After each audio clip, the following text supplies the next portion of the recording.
Hi everybody, it's rrsleigh, and today I want to challenge you to come up with some new ways to practice scales and rhythms. And I think that inventing your own exercises is a really high level way to develop your skills as an improviser, because you're now improvising your practice session.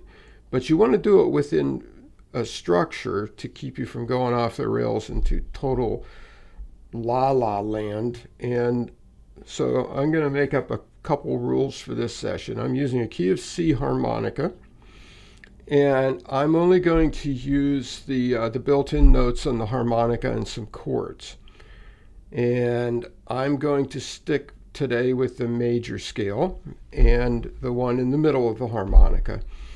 And I've been playing around with these ideas for a while, and I just want to give you some examples. If you like them, one way, if you want to dig into some of the examples I play, one of the things you can always do with YouTube is you go down to the gear icon and click on that, and you get this little menu that gives you speed. And you can take a section of this video and slow it down if you want to go into more detail on some of the things I'm doing, because I'm not going to tab them out today. I'm just going to kind of riff on some ideas. And I have a metronome here. I've put it on 50 beats per minute. So I'm going to warm up with a couple of chord exercises. 1, 2, 3, 4. This is a train rhythm doubling exercise. 1, 2, 3, 4.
Etc., etc. So I just doubled the rhythm 4 times there. And what I've found with practicing this sort of stuff is that when I go really slow, I tend to get it's harder, and when I go super fast, it gets harder. The in-between area is relatively easy for me to hang with. Okay, now that was an even number rhythm. Now we're going to go to odd numbers. 2, 3, 4.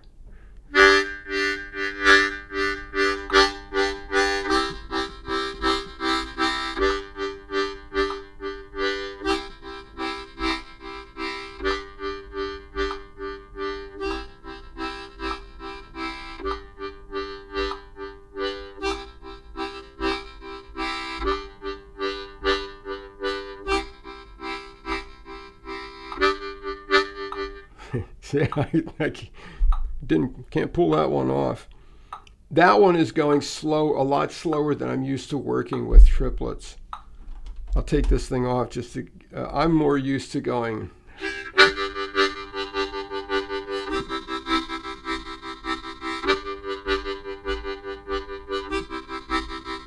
So when I try to go that slow, it's hard and I start screwing up. So that's an area I need to add to my woodshedding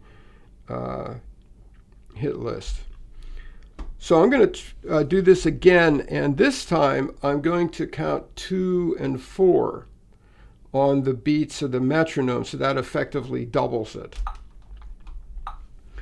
2, 3, 4, 1, 2, 3, 4. This also gives you a backbeat. 4, 1, 2, 3, 4.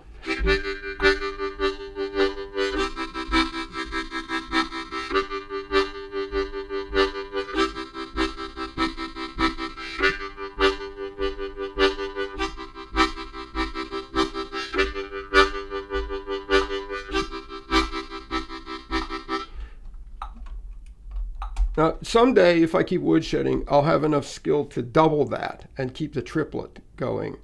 I can't do that right now. I'd have to slow it way down and then really get used to that slow rhythm and then work on doubling, similar to what I did with that even beat thing with the train rhythm. But right now, trying to play that twice as fast is just outside of my skill set. So I'm not even going to try. But here's something really interesting. If you take that rhythm I just played and then cut it in half, then you get this really interesting effect, especially when you work it against that 2 and 4. You get this really interesting effect where you're mixing the 1, 2, 3, 4, the even numbers with the odd numbers of the triplet effect in a way that syncopates it. Let's see if I can pull this off. 2, 3, 4, 1, 2, 3, 4.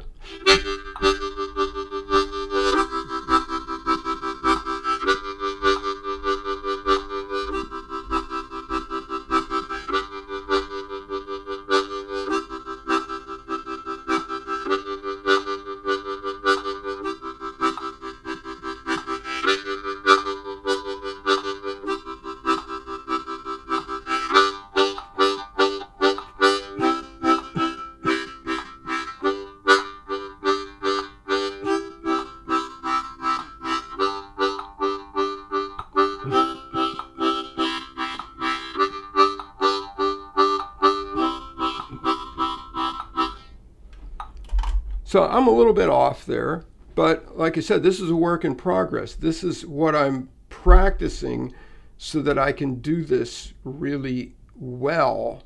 And I've definitely improved from where I was when I first started playing around with this. Yeah, I mean, I've been messing around with these ideas for years, and lately I've gotten back into it just to see if I can kick it up a notch. But that's a couple of ways to work with even and odd rhythms as chord rhythms. Now, if we go into playing that scale, 2, 3, 4.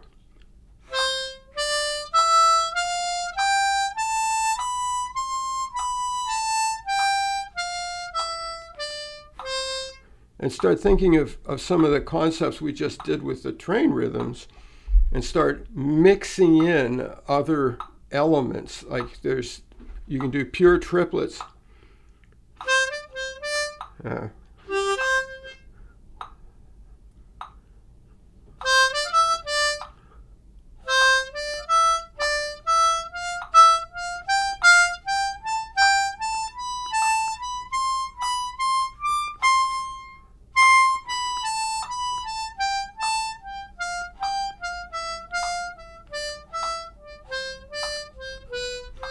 And then if I do this 2, 3, 4, 1, 2, 3, 4, 1, 2, 3, 4, 1, 2, 3, 4.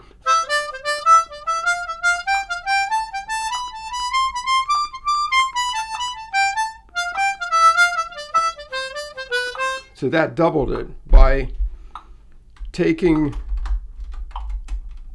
your metronome beat and start off counting on the beat 1, 2, 3, 4, and then go to 2, 4, and then it's 1. Then you've doubled the speed without changing the metronome setting. So those are two sets of triplets, one twice as fast as the other.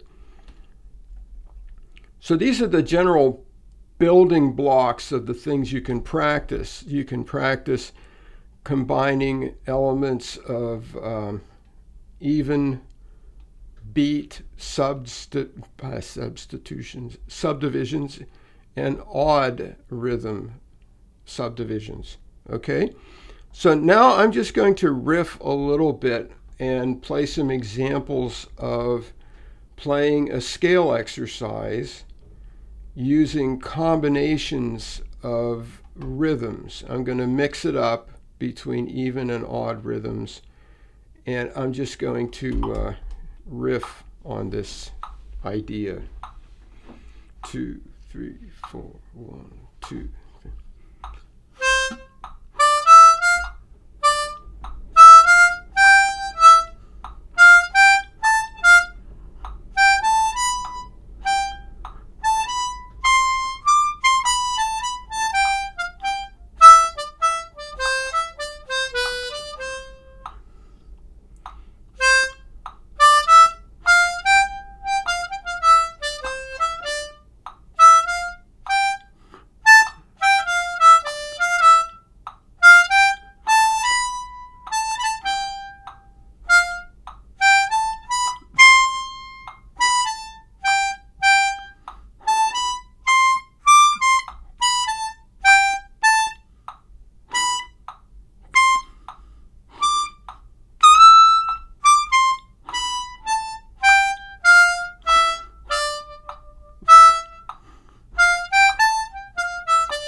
So you get the idea.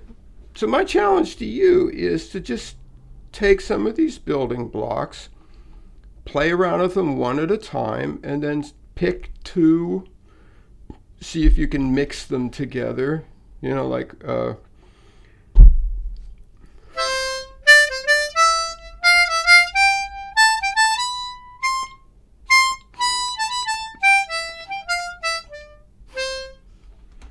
and also, you can also really do some interesting things by adding rests or adding silent spots in unequal divisions. You know, like instead of etc.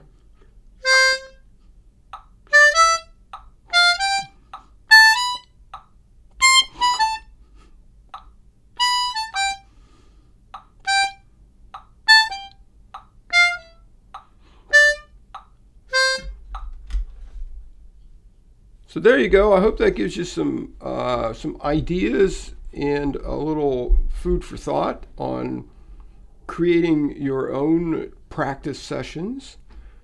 And if you like what you're hearing, you can subscribe down below to my YouTube channel. My goal is to get these out once a week. So far, I'm doing pretty good. A little wobbly on the schedule, but generally pretty good.